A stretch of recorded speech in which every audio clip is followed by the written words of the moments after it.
এত গরম কোথায় যাব কি করব? আরে ওই তো নদী পেয়েছি, চলো ওখানে যাই। এখন কি করবি? আমি তো এখন পানিতে নেমেছি। এখন তো তুই বেঁচে গেলি, কিন্তু কখনো সুযোগ পেলে তোকে কাউয়া বানিয়ে ছাড়বো।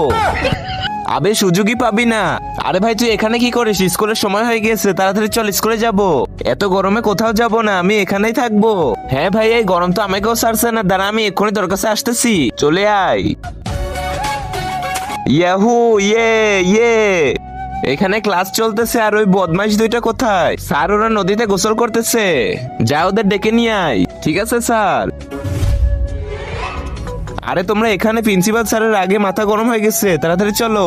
আবে সর, কোথাও যাব না, ওখানে অনেক গরম। হ্যাঁ ভাই এখানে অনেক গরম, এক কাজ করি আমিও নেমে পড়ি। হইয়া ইয়া হো ইয়ে ইয়ে। এত দেরি হয়ে গেল কিন্তু এখনো ওই তিনজন আসলো না। আরে তুই এখানে থাক, এখন আমি যাব। ইয়ে ইয়ে। আবে নদী থেকে ওঠ, স্কুলে চল। স্যার স্কুলে এই গরমে আমরা শেষ হয়ে যাব, ওই লাঠি দিয়ে মারলেও আমরা এখান থেকে উঠবো না। আরে তোরা উঠে আয়, না হলে কি? তার আগে দেখবো কারা শয়তানকে হারিয়ে আল্লাহকে ভালোবাসে। যারা আল্লাহকে ভালোবাসে তারা এই ভিডিওতে লাইক আর সাবস্ক্রাইব করে দাও। আর যারা শয়তানকে ভালোবাসো তাদেরকে লাইক সাবস্ক্রাইব করার দরকার নেই, আর কমেন্টে আল্লাহু আকবার লিখে যাও। না হলে আমিও চলে আসবো। ইয়ে হু, মজা করো মজা করো।